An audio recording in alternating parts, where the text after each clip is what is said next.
Editors അവറിലേക്ക് സ്വാഗതം. പ്രധാന വാർത്തകൾ. ശബരിമലയിലെ പുനഃപരിശോധനാ ഹർജികൾ സുപ്രീം കോടതി വിധി പറയാൻ മാറ്റി. യുവതി പ്രവേശന നിരോധനം അനിവാര്യമായ മതാചാരമെന്ന് ഹർജിക്കാർ. ഭരണഘടനാ അവകാശങ്ങളെ ആചാരങ്ങൾ കൊണ്ട് മറികടക്കാൻ കഴിയില്ലെന്ന് സർക്കാർ. യുവതി പ്രവേശനത്തെ പിന്തുണച്ച് ദേവസ്വം ബോർഡ്. വാദങ്ങൾ എഴുതി നൽകാൻ ഹർജിക്കാർക്ക് 7 ദിവസം സാവകാശം. സർക്കാരിന് അടിപ്പെട്ടല്ല ദേവസ്വം ബോർഡ് നിലപാട് മാറ്റിയതെന്ന് എ പത്മകുമാർ. സുപ്രീം കോടതി ഉത്തരവ് മാനിക്കുകയാണ് ചെയ്തത്. ബോർഡിന്റെ തനിനിറം പുറത്തായെന്ന് പന്തളം കുടുംബം. സർക്കാർ വിശ്വാസികളുടെ വികാരം ചവിട്ടി മെതിച്ചെന്ന് ഉമ്മൻചാണ്ടി. LDF-ൽ സീറ്റ് വിഭജന ചർച്ച തുടങ്ങി. CPIM CPI ഉഭയകക്ഷി ചർച്ച നടന്നു. മുല്ലപ്പള്ളി രാമചന്ദ്രന്റെ ജനമഹായാത്ര കണ്ണൂരിലെ പര്യടനം പൂർത്തിയാക്കി. പിണറായി കേരളം കണ്ട ഏറ്റവും ദുർബലനായ മുഖ്യമന്ത്രിയെന്ന് മുല്ലപ്പള്ളി. റോബർട്ട് വദ്രയെ എൻഫോഴ്സ്മെന്റ് ചോദ്യം ചെയ്തു. വദ്ര ചോദ്യം ചെയ്യലിന് എൻഫോഴ്സ്മെന്റ് ഡയറക്ടറേറ്റിലെത്തിയത് പ്രിയങ്ക ഗാന്ധിക്കൊപ്പം. അന്വേഷണം കള്ളപ്പണം വെളുപ്പിച്ചെന്ന കേസിൽ പകപോക്കലെന്ന് പ്രിയങ്ക. ന്യൂസിലാൻഡിനെതിരായ ആദ്യ T20യിൽ ഇന്ത്യക്ക് കൂറ്റൻ തോൽവി. ന്യൂസിലാൻഡിന്റെ ജയം 80 റൺസിന്. 3 മത്സരങ്ങളുള്ള പരമ്പരയിൽ ന്യൂസിലാൻഡ് 1-0 മുന്നിൽ. ശബരിമല സ്ത്രീ പ്രവേശന വിഷയത്തിലെ പുനഃപരിശോധനാ ഹർജികൾ സുപ്രീം കോടതി വിധി പറയാനായി മാറ്റി. സ്ത്രീ പ്രവേശനം അനുവദിച്ച വിധിയിൽ പിഴവുണ്ടെന്ന് NSSും ആചാരം തീരുമാനിക്കാൻ അധികാരമുണ്ടെന്ന് തന്ത്രിയും വാദിച്ചു. വിധി പുനഃപരിശോധിക്കേണ്ടതില്ലെന്ന് സർക്കാർ നിലപാട് അറിയിച്ചപ്പോൾ സ്ത്രീ പ്രവേശനം അനുവദിക്കാമെന്നറിയിച്ച് ദേവസ്വം ബോർഡ് മലക്കം പറഞ്ഞു. വാദങ്ങൾ എഴുതി നൽകാൻ ഹർജിക്കാർക്ക് 7 ദിവസത്തെ സമയം അനുവദിച്ചു. 3.5 മണിക്കൂർ നീണ്ട കടുത്ത വാദപ്രതിവാദങ്ങൾക്ക് ശേഷമാണ് സ്ത്രീ പ്രവേശനവുമായി ബന്ധപ്പെട്ട 65 ഹർജികൾ ഉത്തരവിനായി സുപ്രീം കോടതി മാറ്റിയത്. പുനഃപരിശോധനാ ഹർജികൾ നൽകിയവർ പ്രതിഷ്ഠയുടെ അവകാശം പരിഗണിക്കാതെയുള്ള വിധിയിൽ പിഴവുണ്ടെന്ന് വാദിച്ചപ്പോൾ ഒരേ തട്ടിൽ നിന്നുകൊണ്ട് സംസ്ഥാന സർക്കാരും ദേവസ്വം ബോർഡും നിലപാടെടുത്തു. 10:30 മണിക്ക് വാദം ആരംഭിച്ചത് NSSന് വേണ്ടി മുതിർന്ന അഭിഭാഷകൻ K പരാശരനായിരുന്നു. ഭരണഘടനയുടെ 15-ാം അനുച്ഛേദം നിർവചിച്ച് മൗലികാവകാശം പരാമർശിച്ചതിൽ കോടതിക്ക് പിഴവുണ്ടായി എന്ന് പരാശരൻ വാദിച്ചു. ശബരിമലയിൽ തൊട്ടുകൂടായ്മയുടെ പ്രശ്നമില്ല എന്ന പരാശരന്റെ വാദത്തെ ജസ്റ്റിസ് റോഹിംഗ്ടൺ നരിമാൻ ചോദ്യം ചെയ്തു. പട്ടിക വിഭാഗത്തിലെ സ്ത്രീ എത്തുമ്പോൾ അവർക്ക് എന്ത് തോന്നലാണ് ഉണ്ടാവുക എന്നതായിരുന്നു ചോദ്യം. തന്ത്രിക്കാണ് ആചാരങ്ങളിൽ പരമാധികാരം എന്നായിരുന്നു തന്ത്രിക്ക് വേണ്ടി V ഗിരി വാദിച്ചത്. ഹർജിക്കാർക്ക് വേണ്ടി 11 അഭിഭാഷകർ നടത്തിയ വാദങ്ങൾക്ക് ശേഷം വിധി പുനഃപരിശോധിക്കേണ്ടതില്ലെന്ന് സർക്കാർ കോടതിയെ അറിയിച്ചു. ക്രമസമാധാന പ്രശ്നങ്ങൾ വിധി പുനഃപരിശോധിക്കാൻ തക്ക കാരണമല്ല. സമാധാനം പുലരും. സ്ത്രീ പ്രവേശം അനുവദിക്കാമെന്ന് ദേവസ്വം ബോർഡ് നിലപാടറിയിച്ചതോടെ ജസ്റ്റിസ് ഇന്ദു മൽഹോത്ര ഇടപെട്ട് നിലപാട് മാറ്റൂ എന്ന ചോദ്യം ഉന്നയിച്ചു. സുപ്രീം കോടതി വിധിയെ മാനിക്കുന്നു എന്നായിരുന്നു ദേവസ്വം ബോർഡ് അഭിഭാഷകൻ രാകേഷ് ദ്വിവേദിയുടെ മറുപടി. ആർത്തവമില്ലാതെ മനുഷ്യകുലത്തിന് നിലനിൽപ്പില്ലെന്നും അത് അശുദ്ധിയല്ലെന്നും ദേവസ്വം ബോർഡ് വാദിച്ചു. കനകദുർഗയും ബിന്ദുവും തന്ത്രി ശുദ്ധിക്രിയ നടത്തിയതിനെതിരെ നൽകിയ ഹർജിയിൽ വാദത്തിന് കോടതി അവസരം നൽകി. പുനഃപരിശോധനാ ഹർജികളും റിട്ട് ഹർജികളും കോടതിയലക്ഷ്യ ഹർജിയും അപേക്ഷകളുമടക്കം കേസിലെ എല്ലാ വിഷയങ്ങളിലും 3.5 മണിക്കൂർ നീണ്ട വാദത്തിന് ശേഷമാണ് ഹർജികൾ ഉത്തരവിനായി മാറ്റിയത്. അഭിഭാഷകർക്ക് 7 ദിവസത്തിനകം വാദങ്ങൾ എഴുതി നൽകാം. അതായത് വിധി പുനഃപരിശോധിക്കണോ വേണ്ടയോ എന്നതിൽ ഒരാഴ്ചയ്ക്ക് ശേഷം സുപ്രീം കോടതി തീരുമാനം പ്രതീക്ഷിക്കാം. B Balagopal, reporter, Delhi. ഈ വിഷയത്തിൽ ദേവസ്വം ബോർഡ് മുൻ president Shri Prayar Gopalakrishnan, Shri Rahul Easwar, Shri CR Neelakantan, Shri NC Mohanan തുടങ്ങിയവർ. ആദ്യം ശ്രീ പ്രയാർ ഗോപാലകൃഷ്ണൻ, 12 വർഷം നീണ്ട ദീർഘമായ വാദത്തിനു ശേഷം ഭരണഘടനാ ബെഞ്ച് രൂപീകരിച്ചു. ഭരണഘടനാ ബെഞ്ചാണ് ഈ കേസിൽ ഉത്തരവ് പറഞ്ഞത്. ആ ഘട്ടത്തിൽ ഉന്നയിക്കാത്ത, ഈ കേസിൻ്റെ വാദത്തിനിടെ ഉന്നയിക്കാത്ത എന്ത് പുതിയ കാര്യമാണ് പുനഃപരിശോധനാ ഹർജി ഇന്നിപ്പോൾ കോടതി പരിഗണിക്കുന്ന വേളയിൽ ഉന്നയിച്ചത്? എന്തെങ്കിലും ഒരു പുതിയ ആസ്പെക്ട്, പുതിയൊരു ഡയമെൻഷൻ ഈ കേസിൽ ഉന്നയിക്കാൻ കഴിഞ്ഞിട്ടുണ്ടോ? തീർച്ചയായും ഇന്ത്യൻ നാഷണൽ കോൺഗ്രസിന് വേണ്ടി അഡ്വക്കേറ്റ് അഭിഷേക് മനോ സിംഗ്വിയാണ് ഞാൻ നൽകിയ 456 നമ്പർ കേസിൽ വാദം നടത്തിയത്. അദ്ദേഹത്തിന്റെ വാദം 100% ഭരണഘടനാപരവും യുക്തിഭദ്രതയോടുകൂടി വ്യവസ്ഥാപിതമായ ജഡ്ജിമെന്റിലെ ഓരോ കാര്യങ്ങളെക്കുറിച്ചും അപഗ്രഥനം നടത്തി അദ്ദേഹത്തിന്റെ അഭിപ്രായം അറിയിക്കുകയും ചെയ്തതാണ്. ഈ കാര്യത്തിൽ ഇന്ന് വാദം കേട്ട പുനഃപരിശോധനാ ഹർജി കൊടുത്ത ആൾക്കാരും അവരുടെ അഭിഭാഷകരും തികഞ്ഞ തൃപ്തിയോടും പ്രതീക്ഷയോടും പ്രത്യാശയോടും കൂടിയാണ് അഡ്വക്കേറ്റ് പരാശുരന്റേതാണെങ്കിലും അഡ്വക്കേറ്റ് ജിബിയുടേതാണെങ്കിലും സർവോപരി അഡ്വക്കേറ്റ് അഭിഷേക് സിംഗ്വിയുടേതാണെങ്കിലും വാദങ്ങൾ കേട്ടത്. തീർച്ചയായും ശ്രീ പ്രയാർ ഗോപാലകൃഷ്ണൻ, എന്റെ ചോദ്യം മുൻപ് കോടതിയിൽ ഉന്നയിക്കപ്പെടാത്ത, കോടതി പരിഗണിക്കാത്ത ഏത് കാര്യമാണ് അത്? അഭിഷേക് മനു സിംഗ്വി ആയാലും, അതല്ലെങ്കിൽ ഗിരി ആയാലും, അതല്ലെങ്കിൽ പരാശരനായാലും, മോഹൻ പരാശരനായാലും, നഫ്ഡെ ആയാലും, ആരായാലും എന്ത് പുതിയ വാദമാണ് ഉന്നയിച്ചത്? വിശ്വാസത്തെ സംബന്ധിച്ചും ആചാരാനുഷ്ഠാനങ്ങളെ സംബന്ധിച്ചും ഇതുവരെ കോടതിയിൽ പരാമർശിക്കാത്ത കാര്യങ്ങൾ തന്നെയാണ് എന്റെ പുനഃപരിശോധനാ ഹർജിയുമായി ബന്ധപ്പെട്ട് കോടതിയിൽ അവതരിപ്പിച്ചത്. അത് പുതിയതായി അവതരിപ്പിച്ചു എന്ന അവകാശവാദമല്ല. നിലവിൽ വന്ന ജഡ്ജ്മെന്റിൽ വിട്ടുപോയ കാര്യങ്ങൾ ചൂണ്ടിക്കാണിക്കുകയാണ് പുനഃപരിശോധനാ ഹർജിയിലുള്ള ദൗത്യം. ആ ദൗത്യം ഭംഗിയായി നിർവഹിച്ചു എന്ന് പറയുന്നതല്ലാതെ പുതിയതായി എന്ത് ഉന്നയിച്ചു എന്നുള്ളതല്ല. വിട്ടുപോയ കാര്യങ്ങൾ കോടതിയുടെ ശ്രദ്ധയിൽപ്പെടുത്തുകയാണ് പുനഃപരിശോധനാ ഹർജിയുടെ ദൗത്യമെങ്കിൽ ആ ദൗത്യം നിർവഹിക്കപ്പെടും. ശരി, അതാണ് താങ്കളുടെ പ്രതീക്ഷ. ദയവായി തുടരുക, ഞാൻ അങ്ങയിലേക്ക് വരാം. ശ്രീ NC മോഹനൻ, നേരത്തെ ദേവസ്വം ബോർഡ് ഇക്കാര്യത്തിൽ യുവതീ പ്രവേശനം ആവശ്യമില്ല എന്ന നിലപാടുകാരായിരുന്നു. ഈ സർക്കാർ അധികാരത്തിലെത്തിയതിനു ശേഷവും അങ്ങനത്തെ നിലപാടാണ് സ്വീകരിച്ചത്, സുപ്രീം കോടതിയിലെടുത്തത്. ഇന്ന് പക്ഷേ അതിൽ നിന്ന് തികച്ചും വിഭിന്നമായി സർക്കാരിൻ്റെ അതേ ലൈനിൽ നിന്നുകൊണ്ട് യുവതീ പ്രവേശനത്തെ അനുകൂലിക്കുന്ന ഒരു വാദമാണ് ദേവസ്വം ബോർഡ് നടത്തിയിട്ടുള്ളത്. ഇത് സർക്കാരിൻ്റെ നിർബന്ധപ്രകാരമാണോ എന്ന ചോദ്യം ഒന്നാമതായി വരുന്നുണ്ട്. കാരണം ദേവസ്വം ബോർഡ് പ്രസിഡന്റ് പത്മകുമാർ വിവിധ ഘട്ടങ്ങളിൽ പ്രകടിപ്പിച്ചിട്ടുള്ള, ഈ ചാനലിൽ തന്നെ പ്രകടിപ്പിച്ചിട്ടുള്ള അഭിപ്രായങ്ങൾ ഇതായിരുന്നില്ല. വിധി വന്ന ദിവസം തന്നെ അദ്ദേഹം ആ വിധി ഒരു തരത്തിലും അംഗീകരിക്കാൻ കഴിയുന്ന തരത്തിലുള്ളതല്ല എന്ന് അഭിപ്രായപ്പെട്ടതാണ് ഇതേ ചർച്ചയിൽ. അപ്പോൾ അതിനുശേഷം ദേവസ്വം ബോർഡ് ഇങ്ങനെ ഒരു നിലപാടെടുക്കുമ്പോൾ അത് സർക്കാരിൻ്റെ സമ്മർദ്ദം കൊണ്ട്, അല്ലെങ്കിൽ ഭരിക്കുന്ന പാർട്ടിയുടെ സമ്മർദ്ദം കൊണ്ട് എന്ന് തോന്നും. അഭിലാഷ്, ദേവസ്വം ബോർഡ് പ്രസിഡന്റ് വ്യക്തിപരമായ സംഭാഷണത്തിനിടയിൽ എന്തെങ്കിലും അഭിപ്രായങ്ങൾ പങ്കുവച്ചിട്ടുണ്ടോ എന്നുള്ളത് രണ്ടാമത്തെ കാര്യമാണ്. ദേവസ്വം ബോർഡ് ഒരു ഭരണഘടനാ സംവിധാനമാണ്.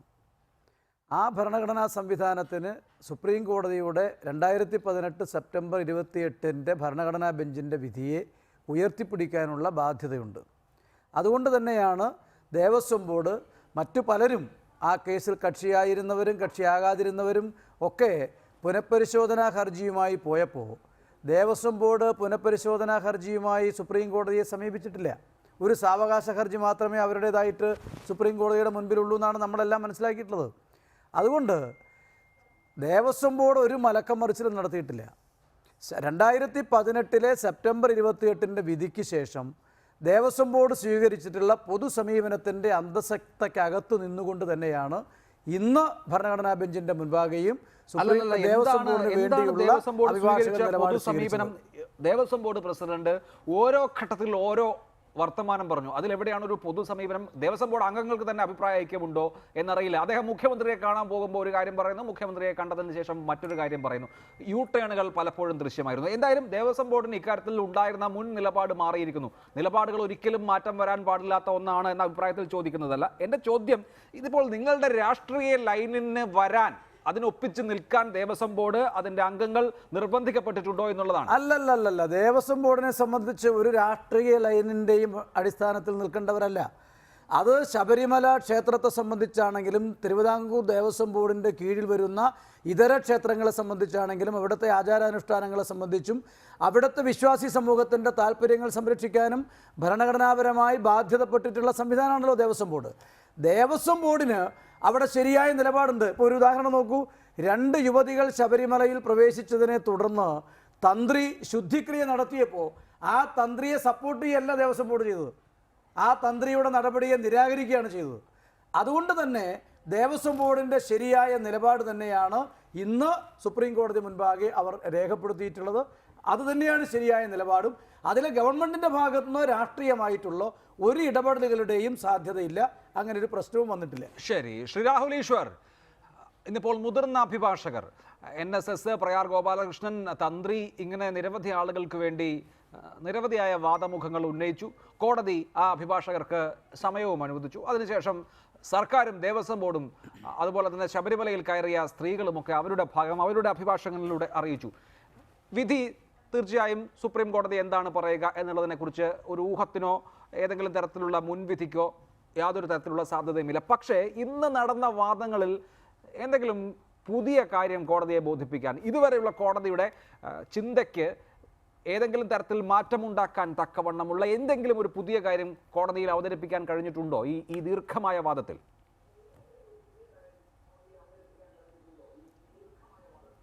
രണ്ട് കാര്യങ്ങളാണ് അഭിലാഷ്. റിവ്യൂവിൽ വരുമ്പോൾ പുതിയതെന്ന് നമ്മൾ വാക്കാൽ പറയുമെങ്കിലും ത്രസ്റ്റ് ഓഫ് ദി ആർഗ്യുമെന്റും ഹൈലൈറ്റിംഗ് ഓഫ് ദി ആർഗ്യുമെന്റുമാണ് പ്രധാനമായും നടക്കുന്നത്. പൊതുവെ എല്ലാ വാദഗതികളും മുമ്പ് അവതരിപ്പിക്കപ്പെട്ടിട്ടുള്ളതാണെങ്കിലും ഏതെങ്കിലും ഒരു പ്രത്യേക വാദഗതിക്ക് വേണ്ടത്ര ശ്രദ്ധയോ ഊന്നലോ ഹൈലൈറ്റിങ്ങോ കിട്ടിയിട്ടില്ല എന്നുള്ള തിരിച്ചറിവിൽ നിന്ന് DT's റൈറ്റ് എന്നുള്ള പ്രാധാന്യമുള്ള കാര്യം, നായർ സർവീസ് സൊസൈറ്റി ചൂണ്ടിക്കാണിച്ച അമ്പലങ്ങൾ പൊതുവിടങ്ങളല്ല എന്നുള്ള കാര്യം, ഈ വിഷയങ്ങളെല്ലാം കൂടി സുപ്രീം കോടതിയിൽ ഉന്നയിക്കാം അല്ലെങ്കിൽ ഉന്നയിക്കാൻ സാധിച്ചു എന്നുള്ളതാണ് വിശ്വാസം.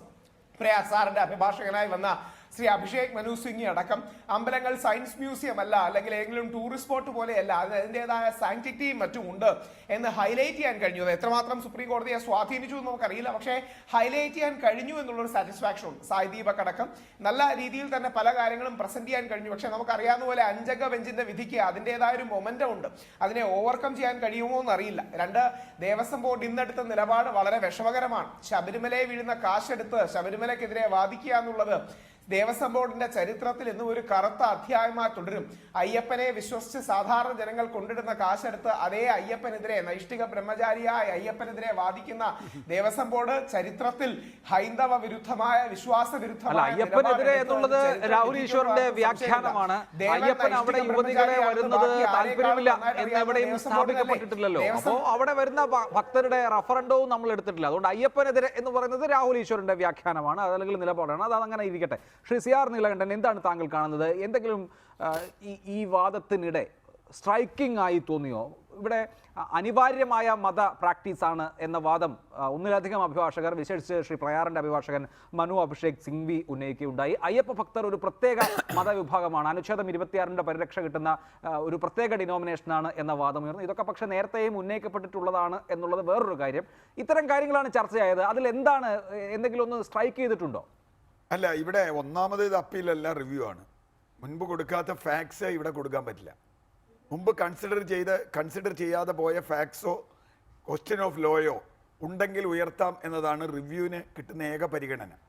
ഇവിടെ ആർട്ടിക്കിൾ 26 പരിരക്ഷ ആർട്ടിക്കിൾ 14 മീതെ കിട്ടുമോ എന്നതാണ് ഇന്ന് ശ്രമിച്ച കാര്യം. ആർട്ടിക്കിൾ 14 തുല്യതയ്ക്ക് മേൽ ആർട്ടിക്കിൾ 26 നിൽക്കുമോ? ഇപ്പോൾ നേരത്തെ രാഹുൽ ഈശ്വർ പറഞ്ഞതുപോലെ അങ്ങനെ നിൽക്കുമെന്ന് സ്ഥാപിക്കാൻ പുതിയതായി എന്തെങ്കിലും ഉണ്ടോ? അങ്ങനെ ഉണ്ട് എന്ന് വ്യക്തിപരമായി എനിക്ക് തോന്നിയിട്ടില്ല. ഞാൻ മുഴുവൻ വാദവും അതിൻ്റെ റെഫറൻഡവും നമ്മൾ കണ്ടിട്ടില്ല, പത്രങ്ങളും മാധ്യമങ്ങളും റിപ്പോർട്ട് ചെയ്യുന്നത് മാത്രമേ കണ്ടിട്ടുള്ളൂ. അനുസരിച്ച് കഴിഞ്ഞ വാദങ്ങൾ കുറെ കൂടി ശക്തമായി പുതിയ രീതിയിൽ അവതരിപ്പിക്കാൻ ശ്രമിച്ചു എന്നത് ശരിയാവാം. ഇപ്പോൾ DT's റൈറ്റ്, പബ്ലിക് പ്ലേസ്, 2 കാര്യം രാഹുൽ ഈശ്വർ പറഞ്ഞു. ഈ 2 കാര്യങ്ങൾ ഇതിന് മുമ്പ് വരാത്തതൊന്നുമല്ല. ചന്ദ്രചൂഡ് വിശദമായി മറുപടി പറഞ്ഞിട്ടുള്ളതാണ്. ഇപ്പോൾ നൈഷ്ഠിക ബ്രഹ്മചാര്യത്തിൻ്റെയോ DT's റൈറ്റ് എന്ന് പറഞ്ഞാൽ നൈഷ്ഠിക ബ്രഹ്മചാരിയാണ് ആ ഡയറ്റ്, അതുകൊണ്ട് പാടില്ല എന്നുള്ളത് അത് മുൻപ് ചർച്ച ചെയ്യപ്പെട്ട കാര്യമാണ്. ചന്ദ്രചൂഡായാലും നരിമാൻ്റെ ആയാലും കൃത്യമായി അതിന് മറുപടി പറഞ്ഞിട്ടുള്ള കാര്യമാണ്.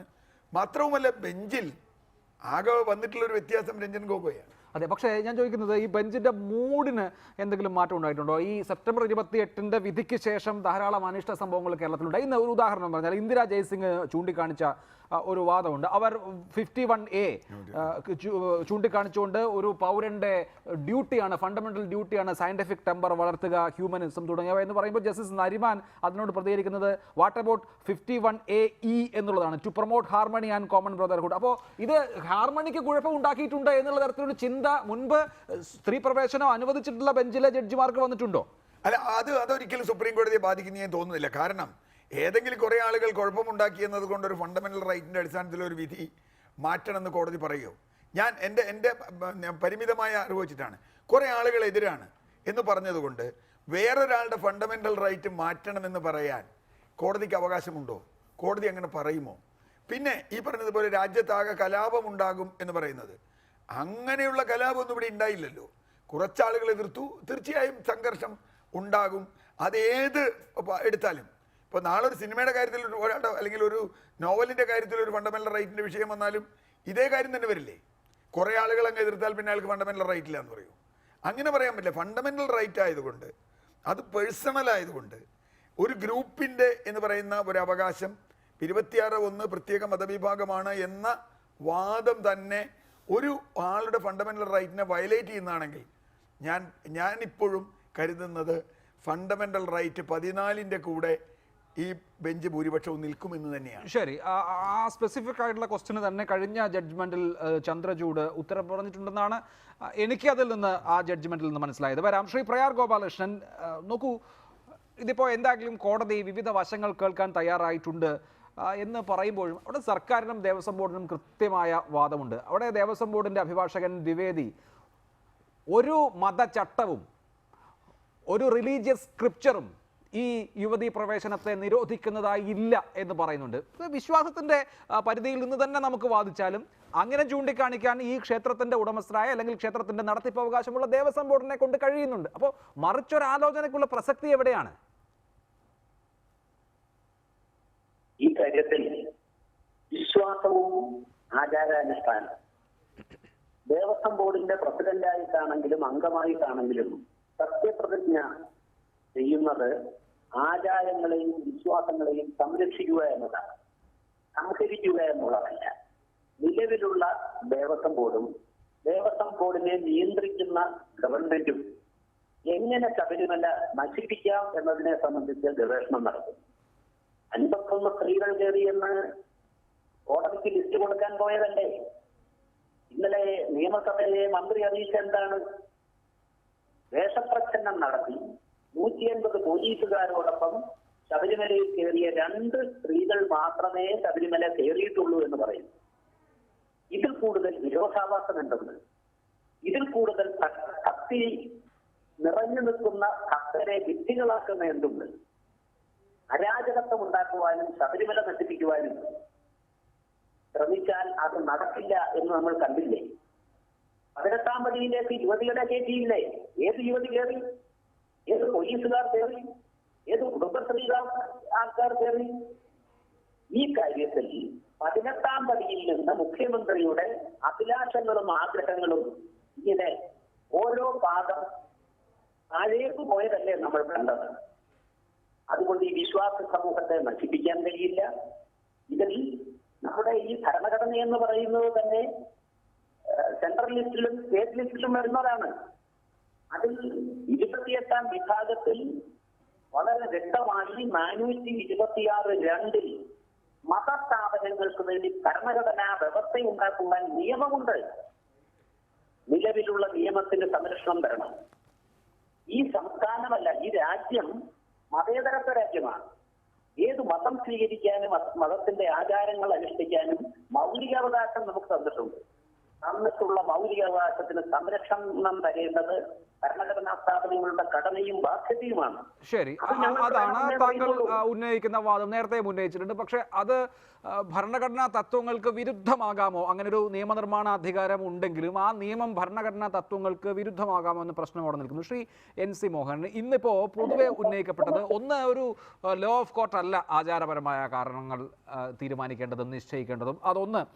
രണ്ടാമത്തേത്, ഇതൊരു എസെൻഷ്യൽ റിലീജിയസ് പ്രാക്ടീസാണ്, അനിവാര്യമായ ഒരു മതാചാരമാണ്. അത് കോടതി ഇടപെട്ട് റദ്ദാക്കുകയാണ് എങ്കിൽ അത് ലക്ഷക്കണക്കായ ആളുകളുടെ മതവിശ്വാസത്തിന് ഭംഗമുണ്ടാക്കുന്നു, അവരെ അത് വേദനിപ്പിക്കുന്നു, അതല്ലെങ്കിൽ അവരുടെ മതവിശ്വാസത്തിലേക്ക് കടന്നുകയറ്റം നടത്തുന്നു.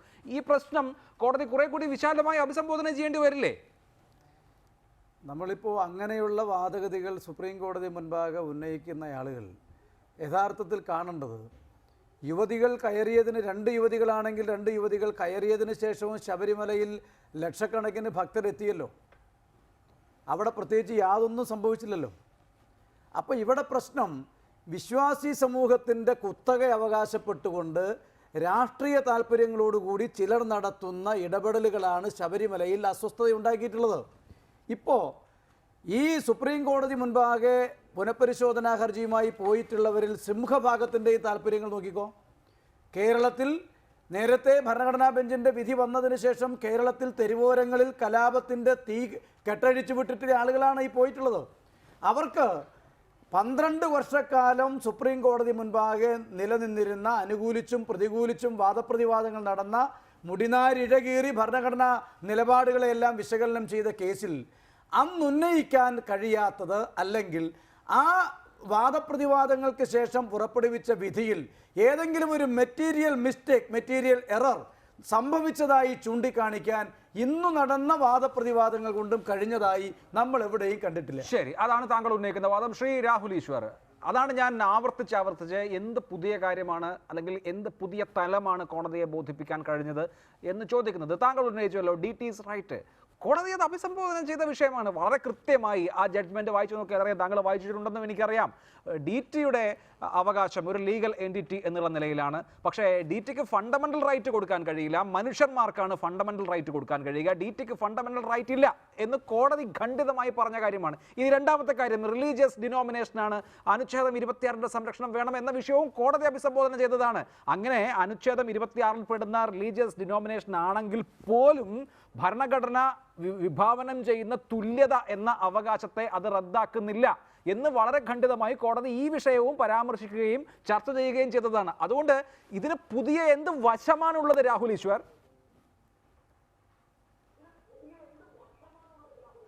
രണ്ട് കാര്യങ്ങൾ. ഒന്ന്, മോഹനൻ സാറ് പറഞ്ഞ ഒരു കാര്യം പാർഷ്യലി ഞാൻ എഗ്രി ചെയ്യുന്നു. ഇതിന്റെ പിന്നിൽ ഒരുപാട് രാഷ്ട്രീയമുണ്ട്.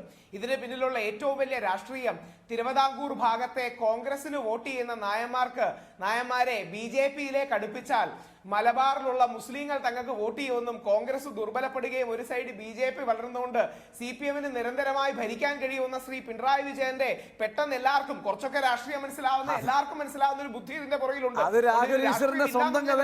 ഞങ്ങളൊക്കെ ഇതിൽ 10-12 വർഷങ്ങളായി പോരാടുന്നവരാണ്. ശ്രീ കുമ്മനം രാജശേഖരനടക്കം ശ്രീ പ്രയാർ സാർ അടക്കം വർഷങ്ങളായി ഈ വിഷയത്തിൽ പോരാടുന്നവരാണ്. അതുകൊണ്ട് ഞങ്ങളുടെ ഒന്നും ആത്മാർത്ഥ ഈ വിഷയത്തിൽ ഒരു കാരണവശാലും സംശയിക്കരുത് എന്ന് അഭ്യർത്ഥിച്ചുകൊണ്ട് ദേവസ്വം ബോർഡിന്റെ ആരാധനായ പ്രസിഡന്റ് അടക്കം പറയുകയുണ്ടായി, വിധി എന്ത് തന്നെയായാലും എന്റെ വീട്ടിൽ നിന്നുള്ള ആൾക്കാർ പോകില്ല എന്ന്. സാധാരണ വിശ്വാസികളുടെ വികാരം, ഭക്തരുടെ ചിന്താഗതി അതാണ്. അതോടൊപ്പം അങ്ങ് പറഞ്ഞൊരു കാര്യം, ത്രസ്റ്റ് ഓഫ് ദി ആർഗ്യുമെന്റ് നമ്മൾ മാറ്റി കൊടുക്കുകയുണ്ടായി. അതായത് ഡിനോമിനേഷൻ അടക്കമുള്ള കാര്യങ്ങൾ ഇന്ന് പ്രാധാന്യത്തോടെ വാദിച്ചില്ല. മുമ്പിരുന്ന മഹാനായ ഒരു അഡ്വക്കേറ്റ് തന്നെ അദ്ദേഹത്തിന്റെ കാല് പിടിച്ച് ഞാൻ പറഞ്ഞാണ് ഈ ഡിനോമിനേഷൻ വാദിക്കരുത്, പീരീഡ്സിന്റെ പോയിന്റ് എഴുതരുത് എന്നൊക്കെ. മുമ്പ് നമുക്ക് അങ്ങനെ ഒരു അബദ്ധം പറ്റിയിട്ടുണ്ട്. അത്രയും വലിയ ആൾക്കാർ നിൽക്കുമ്പോൾ അവരുടെ ഒരു ലൈൻ ഓഫ് ആർഗ്യുമെന്റ് മാത്രമേ അവർ എടുക്കുകയുള്ളൂ. പക്ഷേ ഇന്ന് ഈ DT ഈസ് റൈറ്റ് പറഞ്ഞിട്ടുണ്ട്. ഒരു കാര്യം പ്രത്യേകം എടുത്തു നോക്കാം, DT ഈസ് റൈറ്റിനെ കേരള ഗവൺമെന്റോ കേരളത്തിലെ ദേവസ്വം ബോർഡോ ഒന്നും തള്ളി പറഞ്ഞിട്ടില്ല. DT ഈസ് റൈറ്റിനെ എതിർത്ത് അവിടെ ഇന്ദിരാ ജയസിംഗ് മാത്രമാണ് പാർഷ്യലായിട്ടെങ്കിലും കുറച്ച് കമന്റ്സ് പറഞ്ഞത്. അപ്പൊ ഈ ദൈവവും ദേവതയും തമ്മിലുള്ള വ്യത്യാസം, ദേവതയുടെ അവകാശങ്ങൾ 4-5 മുതിർന്ന അഭിഭാഷകർ ചൂണ്ടിക്കാണിക്കുന്നുണ്ട്. അത് ടോട്ടലായി ഇഗ്നോർ ചെയ്യാൻ സുപ്രീം കോടതിക്ക് കഴിയില്ല എന്നുള്ള പ്രതീക്ഷയിലാണ് നമ്മൾ. അതോടൊപ്പം ആർട്ടിക്കിൾ 25 തന്നെയാണ് ഇന്ന് ബ്രാഹ്മണ സഭയ്ക്ക് വേണ്ടി ഹാജരായ, മുമ്പ് തമിഴ്നാടിന് വേണ്ടി ഹാജരായ ശ്രീ നഫഡെ ജല്ലിക്കെട്ട് വിഷയത്തിലും ഇത് മതപരമായ, ആത്മീയമായ, ഇതിനൊരു സാംസ്കാരിക തലമുള്ള വിശ്വാസപരമായ കാര്യമാണെന്ന് ജല്ലിക്കെട്ടിന് വേണ്ടി ആർട്ടിക്കിൾ 25 ഇൻവോക്ക് ചെയ്താണ് വാദിച്ചത്. ജല്ലിക്കെട്ടിൽ തമിഴന്റെ ആത്മാഭിമാനം സംരക്ഷിക്കാൻ തയ്യാറായ ഒരു തമിഴ് ഗവൺമെന്റ് ഉണ്ടായതുകൊണ്ട് അവർക്ക് ജല്ലിക്കെട്ട് റീറ്റെയിൻ ചെയ്ത് കിട്ടി. അതേപോലെ ഇന്നും ഞങ്ങളുടെ പ്രതീക്ഷ കോൺഗ്രസും കമ്മ്യൂണിസ്റ്റും BJPയും അടക്കമുള്ള ആൾക്കാർ ശബരിമല സംരക്ഷിക്കാൻ ഞങ്ങളോടൊപ്പം നിൽക്കണമെന്നാണ്. അങ്ങനെ നിൽക്കില്ല എന്നറിയാം എന്ന് പൂർണ്ണ